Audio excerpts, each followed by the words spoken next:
ഇതിനെ നമ്മൾ റിവേഴ്സ് അല്ലെങ്കിൽ ഓപ്പോസിറ്റ് ആൽഫബറ്റ് പെയർസ് എന്ന് പറയും. അപ്പോൾ അതെന്താ സംഭവം എന്ന് വെച്ചിട്ടുണ്ടെങ്കിൽ ഇന്നത്തെ നമ്മുടെ ഈ വീഡിയോയിൽ നമ്മൾ ഡിസ്കസ് ചെയ്യാനായിട്ട് പോകുന്നത് ഇതിന് മുൻപ് നടന്നിരിക്കുന്ന SSCയുടെ സെലക്ഷൻ പോസ്റ്റ് എക്സാമിലെ ക്വസ്റ്റ്യൻ പേപ്പേഴ്സൊക്കെ നമ്മളൊന്ന് ആനലൈസ് ചെയ്ത് കഴിഞ്ഞപ്പം എല്ലാ ക്വസ്റ്റ്യൻ പേപ്പറിലും സ്ഥിരമായിട്ട് 2 ക്വസ്റ്റ്യൻസ് മിനിമം ചോദിക്കുന്ന റീസണിങ്ങിലെ ഒരു ടോപ്പിക്കാണ് ആൽഫബറ്റ് ബേസ്ഡ് ആയിട്ടുള്ള കോഡിംഗ് ആൻഡ് ഡീകോഡിംഗ് എന്ന് നമുക്ക് മനസ്സിലായി. അപ്പോൾ ഇതിൽ നിന്ന് വരുന്ന ചോദ്യങ്ങൾ നമുക്ക് പെട്ടെന്ന് എങ്ങനെ സോൾവ് ചെയ്യാം, ഇതാണ് നമ്മുടെ ഇന്നത്തെ ക്ലാസ്സിൽ ഡിസ്കസ് ചെയ്യുന്നത്. സോ അപ്പോൾ ഇവിടെ ജസ്റ്റ് പറയുക മാത്രമല്ല കേട്ടോ, SSCയുടെ സെലക്ഷൻ പോസ്റ്റിൻ്റെ പ്രീവിയസ് ഇയർ ക്വസ്റ്റ്യൻസ് നമ്മളൊന്ന് ആനലൈസും കൂടെ ചെയ്ത് എങ്ങനെ പെട്ടെന്ന് ആൻസർ കണ്ടെത്താൻ പറ്റും എന്ന് നിങ്ങൾക്കിവിടെ കാണിച്ചു തരിക കൂടിയാണ് ചെയ്യുന്നത്. ഓക്കെ, അപ്പോൾ നമുക്ക് ഇന്നത്തെ നമ്മുടെ വീഡിയോയിലേക്ക് പോകാം. സോ ഇന്നത്തെ വീഡിയോയിൽ നമ്മൾ ആദ്യം തന്നെ എന്താണ് ഈ ആൽഫബറ്റ് ബേസ്ഡ് ആയിട്ടുള്ള കോഡിംഗ് എന്ന് നോക്കാം. അപ്പോൾ ഞാനിവിടെ അതിൻ്റെ ഒരു ഡെഫിനേഷനൊക്കെ ഇവിടെ എഴുതി വെച്ചിട്ടുണ്ട്. അപ്പോൾ നിങ്ങൾക്ക് അത് വായിച്ചിട്ട് കൺഫ്യൂഷൻ ആവുകയാണെന്നുണ്ടെങ്കിൽ ഞാൻ ജസ്റ്റ് പറയാം. ആൽഫബറ്റ് കോഡിംഗ് ആൻഡ് ഡീകോഡിംഗ് എന്ന് പറഞ്ഞാൽ ഇത്രയേ ഉള്ളൂ. നമുക്ക് ഇംഗ്ലീഷ് അക്ഷരമാലയിലെ അക്ഷരങ്ങൾ ഉപയോഗിച്ചുകൊണ്ട് തന്നിരിക്കുന്ന ഒരു വാക്കിനെ ചില അക്ഷരങ്ങൾ അങ്ങോട്ടും ഇങ്ങോട്ടും മാറ്റി മറിച്ചും അതിനെ വേറെ ഒരു രൂപത്തിലേക്ക് മാറ്റുക. ഇതിനെയാണ് നമ്മൾ ആൽഫബറ്റ് ബേസ്ഡ് ആയിട്ടുള്ള കോഡിംഗ് ആൻഡ് ഡീകോഡിംഗ് എന്ന് പറയുന്നത്. അപ്പോൾ ഇതിൽ നമുക്ക് ഇമ്പോർട്ടൻ്റ് ആയിട്ട് അറിഞ്ഞിരിക്കേണ്ട ഒരു കാര്യം എന്ന് പറയുന്നത് അക്ഷരമാലയിലെ അക്ഷരങ്ങളുടെ സ്ഥാനങ്ങളാണ്. നിങ്ങൾക്ക് ഇവിടെ കാണാൻ പറ്റുന്നുണ്ടാവും അല്ലേ, ABCD അപ് ടു XYZ വരെ ഞാനിവിടെ അക്ഷരങ്ങൾ എഴുതി നിങ്ങൾക്ക് ഇവിടെ വെച്ചിട്ടുണ്ട്. അപ്പോൾ ഇതിൽ നിങ്ങൾ ഈ അക്ഷരമാലയിലെ ഒന്നാമത്തെ അക്ഷരം ഏതാണെന്ന് ചോദിച്ചാൽ നിങ്ങൾക്കറിയാം A ആണ്. 26ാമത്തെ അക്ഷരം ഏതാണെന്ന് ചോദിച്ചിട്ടുണ്ടെങ്കിൽ അത് Z ആണെന്ന് പറയാം. പക്ഷെ ഞാൻ പെട്ടെന്ന് ചോദിക്കുകയാണ് 17ാമത്തെ അക്ഷരം ഏതാണെന്ന് ചോദിച്ചിട്ടുണ്ടെങ്കിൽ ABCD എന്ന് പറഞ്ഞാൽ നമ്മളൊന്ന് കൗണ്ട് ചെയ്യേണ്ടതായിട്ട് വരും അല്ലേ. അപ്പോൾ ഇതുപോലെ ഓരോ അക്ഷരത്തിനും അക്ഷരമാലയിൽ വരുന്ന സ്ഥാനത്തിനെ നമ്മൾ പ്ലേസ് വാല്യൂ എന്നാണ് പറയുന്നത്. സോ റീസണിങ്ങിലെ ഏതൊരു ടൈപ്പ് ഓഫ് ക്വസ്റ്റ്യനും ആൽഫബറ്റ് ബേസ്ഡ് ആയിട്ടുള്ള, അതിപ്പോൾ കോഡിംഗ് ആൻഡ് ഡീകോഡിംഗ് മാത്രം ആവണമെന്നില്ല, ആൽഫബറ്റ് സീരീസോ അല്ലെങ്കിൽ ആൽഫബറ്റ് അനാലജിയോ അങ്ങനെ ഏത് ടൈപ്പ് ഓഫ് ക്വസ്റ്റ്യനും സോൾവ് ചെയ്യണം എന്നുണ്ടെങ്കിൽ ഈ പ്ലേസ് വാല്യൂ നിങ്ങൾ അറിഞ്ഞിരിക്കണം. അത് വളരെ ഇമ്പോർട്ടൻ്റ് ആയിട്ടുള്ളൊരു കാര്യമാണ്. അപ്പോൾ ഇവിടെ നമുക്ക് ഈ 26 അക്ഷരങ്ങളുടെയും പ്ലേസ് വാല്യൂ ഓർത്തിരിക്കാൻ വേണ്ടി ഞാനിവിടെ ഒരു ചെറിയ കോഡ് വേർഡ് നിങ്ങൾക്ക് വെക്കുന്നുണ്ട്. ഇതിനെ നമ്മൾ സാധാരണ ഇജോട്ടി എന്നാണ് പറയുന്നത്. അപ്പോൾ എന്താണ് ഈ സാധനം എന്ന് വെച്ചിട്ടുണ്ടെങ്കിൽ ഈ അക്ഷരമാലയിലെ അക്ഷരങ്ങൾ നമ്മളിങ്ങനെ എടുത്തു നോക്കുമ്പോൾ E എന്ന് പറയുന്നത് 5ാമത്തെ സ്ഥാനത്തുള്ള അക്ഷരമാണ്, J എന്ന് പറയുന്നത് 10ാമത്തെ അക്ഷരമാണ്, O എന്ന് പറയുന്നത് 15ാമത്തത്, T എന്നത് 20ാമത്തെ, Y എന്നത് 25ാമത്തെ അക്ഷരം. അപ്പോൾ ഈ ഒരു വാക്ക്, ഈ ഒരു ആക്രോണിം നിങ്ങൾ ഓർത്തിരിക്കുകയെന്ന് വിചാരിച്ചോ. അപ്പോൾ ഞാൻ നിങ്ങളോട് പെട്ടെന്ന് നേരത്തെ ചോദിച്ചതുപോലെ 17ാമത്തെ അക്ഷരം ഏതാണെന്ന് ചോദിക്കുമ്പോൾ 17 എന്ന് പറഞ്ഞാൽ 5ൻ്റെ മൾട്ടിപ്പിൾസ് ആണ് ഇവിടെ തന്നിരിക്കണല്ല അല്ലേ. 5, 10, 15, 20, 25. സോ 15 കഴിഞ്ഞ 2 അക്ഷരം കഴിഞ്ഞിട്ടാണ് 17 വരുന്നത് നമുക്ക് ആലോചിക്കാമല്ലോ.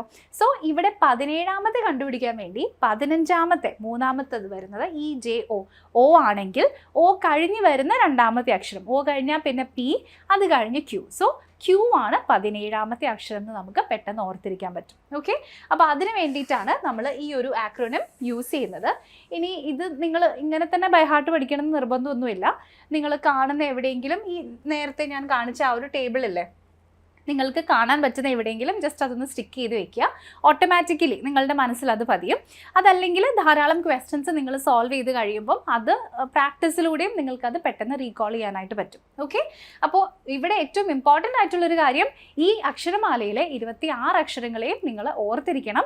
ഏതക്ഷരം ഏതാണ് എന്ന് നിങ്ങൾക്ക് ഓർമ്മയുണ്ടാകണം. ഇത് വളരെ പ്രധാനപ്പെട്ട ഒരു കാര്യമാണ്. ഓക്കെ, അപ്പോൾ ഇത്രയും എല്ലാവർക്കും മനസ്സിലായല്ലോ. ഇനി നമുക്കൊരു ചെറിയ എക്സാമ്പിൾ ചോദ്യം എടുക്കാം. സോ നമുക്ക് ഈ ക്വസ്റ്റ്യൻ ഒന്ന് വായിച്ചു നോക്കാം. ഇവിടെ in a certain code triple is written as SQHOOKD. അപ്പോൾ നമുക്ക് ഇവിടെ ഒരു വാക്ക് തന്നു, അതിൻ്റെ കൂടി ഒരു കോഡും തന്നു. How is dispose written? Dispose എന്നതിനെ നമുക്ക് എങ്ങനെ എഴുതാൻ പറ്റും? അപ്പോൾ ഇവിടെ എന്താ സംഭവിച്ചിരിക്കുന്നതെന്ന് ജസ്റ്റ് ഒന്ന് നോക്കിക്കേ. ഇവിടെ T എന്നതിനെ നമ്മൾ S ആയിട്ട് കോഡ് ചെയ്തു. ടിയും എസും തമ്മിലുള്ള റിലേഷൻ എന്താ? ടിയുടെ തൊട്ട് പിന്നിലുള്ള ലെറ്റർ ആണ് ഇവിടെ വരുന്ന എസ് അല്ലേ. അപ്പോൾ ഇവിടെ നമ്മൾ -1 ആണ് യൂസ് ചെയ്തിരിക്കുന്നത്. ഇനി ആറും നെക്സ്റ്റ് ക്യൂവും 18ാമത്തെ അക്ഷരവും 17ാമത്തെ അക്ഷരവും. അപ്പോൾ ഇവിടെയും നമ്മൾ യൂസ് ചെയ്തിരിക്കുന്നത് തൊട്ട് പിന്നിലുള്ള ലെറ്റർ ആണ്. സോ ഇവിടെ ആദ്യത്തെ 2 എണ്ണത്തിൽ തന്നെ തൊട്ട് പിന്നിലുള്ള ലെറ്റർ വന്നത് കാരണം അതേ റൂള് നമ്മുടെ ക്വസ്റ്റ്യൻ വേർഡിൽ നമുക്കിവിടെ അപ്ലൈ ചെയ്യാനായിട്ട് പറ്റും. സോ ഇവിടെ ഡി ആണ് തന്നിരിക്കുന്ന ലെറ്റർ അല്ലേ, ഡിയുടെ തൊട്ട് പിന്നിലുള്ള ലെറ്റർ ഏതാണ്, സി ആണ്. സോ ഈ ക്വസ്റ്റിൻ്റെ കറക്റ്റ് ആൻസർ സ്റ്റാർട്ട് ചെയ്യാൻ പോകുന്നത് സിയിലായിരിക്കണം. ഇനി ഓപ്ഷൻസ് നോക്കിക്കേ, ഇവിടെ ആകെ ഒറ്റ ഓപ്ഷൻ മാത്രമാണ് അതുപോലെ സ്റ്റാർട്ട് ചെയ്യുന്നുള്ളൂ. സോ ഓപ്ഷൻ എ ആണ് ക്വസ്റ്റിൻ്റെ കറക്റ്റ് ആൻസർ. അപ്പോൾ ഇങ്ങനത്തെ ചോദ്യങ്ങൾ നിങ്ങൾ മുഴുവൻ ഇരുന്ന് ഓരോന്നും എഴുതി സമയം കളയേണ്ട കാര്യമൊന്നുമില്ല. എത്ര കുറച്ച് ലെറ്റേഴ്സിൽ നിന്ന് നിങ്ങൾക്ക് ആൻസർ കണ്ടുപിടിക്കാൻ പറ്റുമോ അത്രയും സമയം നിങ്ങൾക്ക് സേവ് ചെയ്യാനായിട്ട് പറ്റും. മനസ്സിലായല്ലോ പറഞ്ഞത്? അപ്പോൾ ഇനി ഇത് നമ്മുടെ ഒന്നാമത്തെ ജസ്റ്റ് എക്സാമ്പിൾ ആയിട്ടുള്ളൊരു ക്വസ്റ്റൻ ആണ്. ഇനി നമുക്ക് അടുത്ത പ്രീവിയസ് ഇയർ ക്വസ്റ്റ്യൻ നോക്കാം. സോ ഇത് SSCയുടെ കഴിഞ്ഞ വർഷത്തെ സെലക്ഷൻ പോസ്റ്റ് എക്സാമിൽ നിന്നും എടുത്തിരിക്കുന്ന ഒരു പ്രീവിയസ് ഇയർ ചോദ്യമാണ്. In a certain language pen is written as QFO. So പെന്നിൻ്റെ കോഡായിട്ട് ഇവിടെ തന്നിരിക്കുന്നത് എന്തൊക്കെയാണ്, QF ആൻഡ് O ആണ്. How is book written? ഇത് നമ്മളൊന്ന് റിലേറ്റ് ചെയ്ത് നോക്കിക്കേ. ഇവിടെ പിയും ക്യൂവും 16ാമത്തെ അക്ഷരമാണ് പി, അല്ലെങ്കിൽ നിങ്ങൾ ലെറ്റേഴ്സ് ഒന്നും ആലോചിക്കേണ്ട. പീൻ്റെ തൊട്ടിപ്പുറത്തെ ലെറ്ററാണ് ക്യൂ വരുന്നത് അല്ലേ, PQRS ആണ്. സോ ഇവിടെ നിന്ന് ഇവിടേക്ക് പോയപ്പോൾ +1 ആണ് വന്നിട്ടുള്ളത്. അങ്ങനെയെങ്കിൽ ബി കഴിഞ്ഞ അടുത്ത ലെറ്റർ ഏത് വരണം, ബി കഴിഞ്ഞാൽ സി വരണം.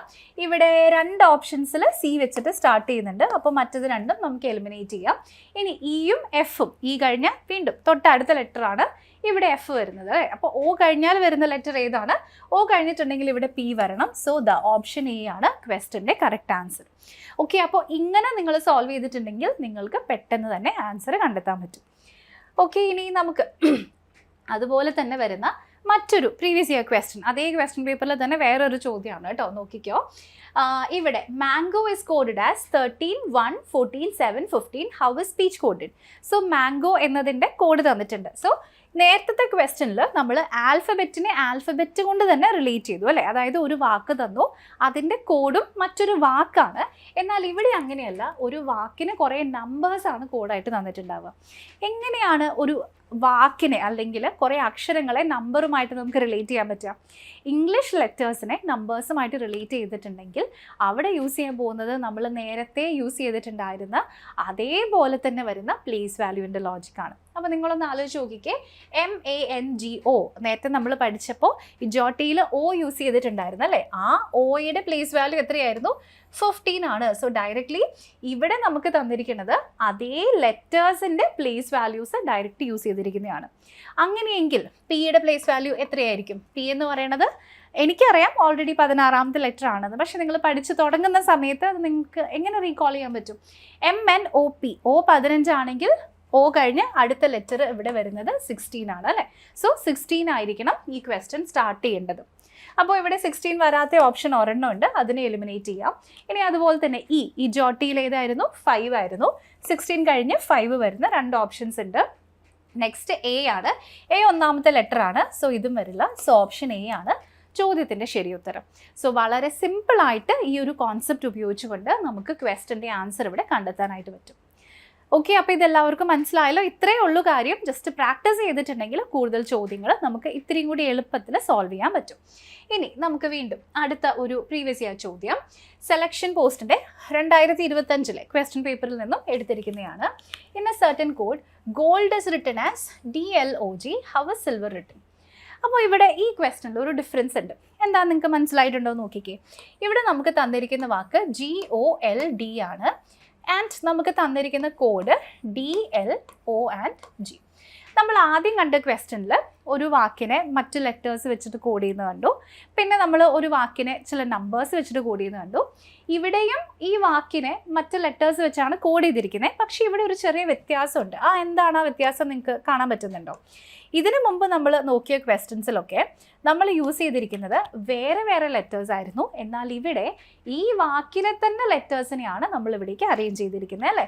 അപ്പോൾ ഇവിടെ ഏറ്റവും ലാസ്റ്റ് വന്ന D നേരെ ഇവിടേക്ക് എത്തി, സെക്കൻഡ് ലാസ്റ്റ് വന്ന L നേരെ ഇവിടേക്ക് എത്തി. ഓക്കെ, O നേരെ ഇവിടേക്കും അത് കഴിഞ്ഞ് G നേരെ ഇവിടേക്കും വന്നു. അപ്പോൾ ഇവിടെ നമ്മൾ പുതിയ ഒരു വാക്ക് അല്ലെങ്കിൽ പുതിയ ലെറ്റേഴ്സ് ഉപയോഗിച്ചിട്ടല്ല ഫോം ചെയ്തിരിക്കുന്നത്. ആ വാക്കിലെ തന്നെ ലെറ്റേഴ്സ് ഉപയോഗിച്ചുകൊണ്ട് നമ്മൾ അതിനെ ജസ്റ്റ് റീഅറേഞ്ച് ചെയ്തിട്ടേ ഉള്ളൂ. അപ്പോൾ അങ്ങനെയെങ്കിൽ ഇതിൻ്റെ ശരിയുത്തരം ഏതായിരിക്കും? ലാസ്റ്റത്തെ 2 ലെറ്റേഴ്സ് നേരെ ഫ്രണ്ടിലേക്ക് ഓർഡർ തിരിഞ്ഞു വന്നല്ലേ.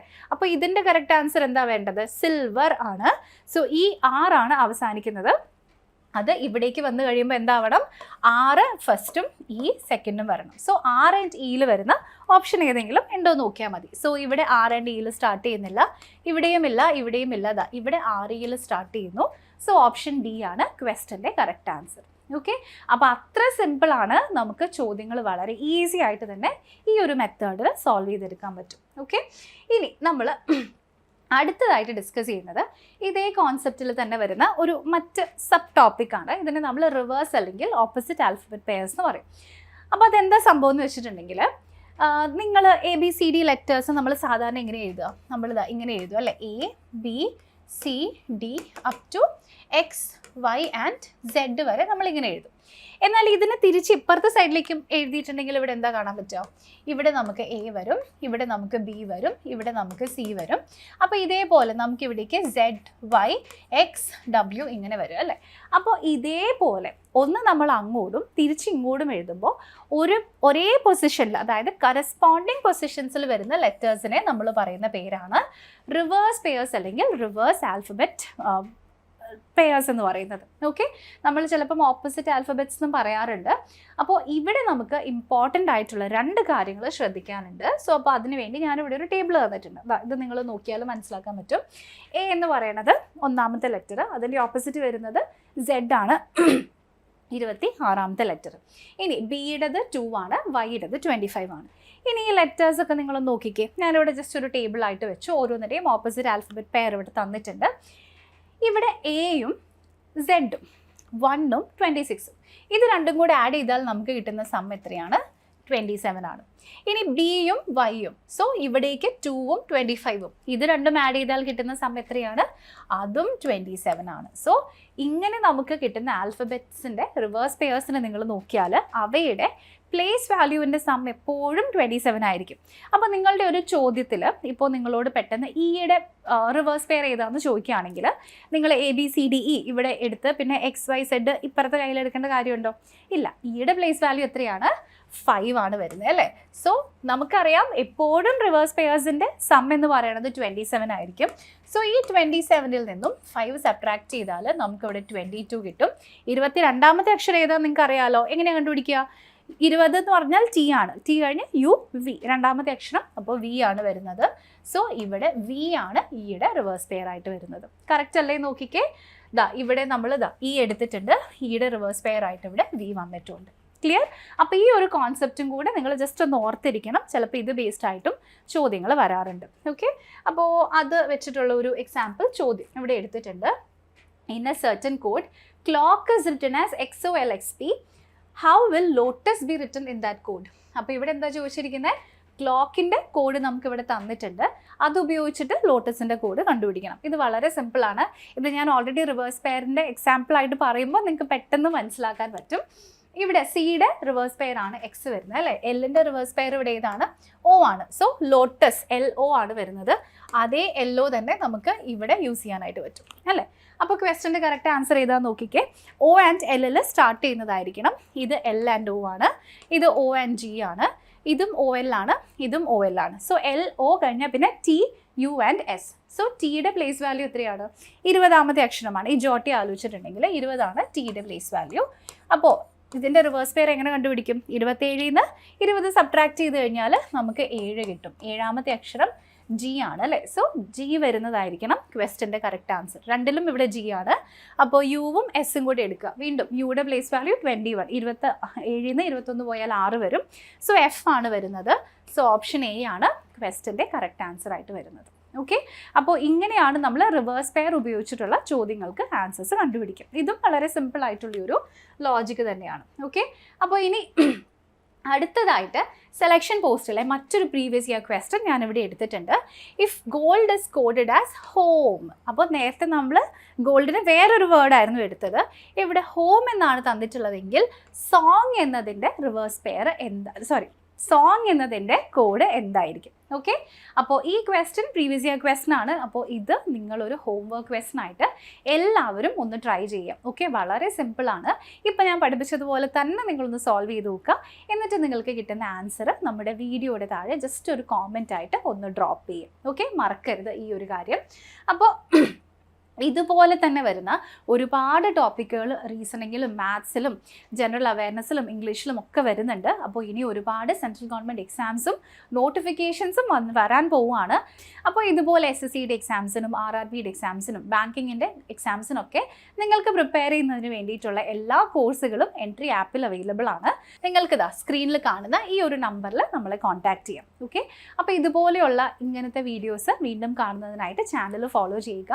അത് മാത്രമല്ല നോട്ടിഫിക്കേഷൻസ് കൂടി ഓൺ ചെയ്തിടുക. എങ്കിൽ മാത്രമാണ് വരുന്ന ഓരോ വീഡിയോയിൻ്റെയും അപ്ഡേറ്റ് നിങ്ങൾക്ക് ലഭിക്കുകയുള്ളൂ. ഓക്കെ, സോ അപ്പോൾ നിങ്ങൾക്ക് ഇനി ഏതൊക്കെ ടോപ്പിക്സ് ആണ് വേണ്ടത്, അങ്ങനെ എന്തെങ്കിലും സജഷൻസ് ഉണ്ടെങ്കിൽ ജസ്റ്റ് വീഡിയോയുടെ താഴെ കോമൻ്റ് ആയിട്ടൊന്ന് ആഡ് ചെയ്യും. ഓക്കെ, അപ്പോൾ നമുക്കിനി അടുത്ത വീഡിയോയിൽ വീണ്ടും കാണാം. Thank you so much for watching.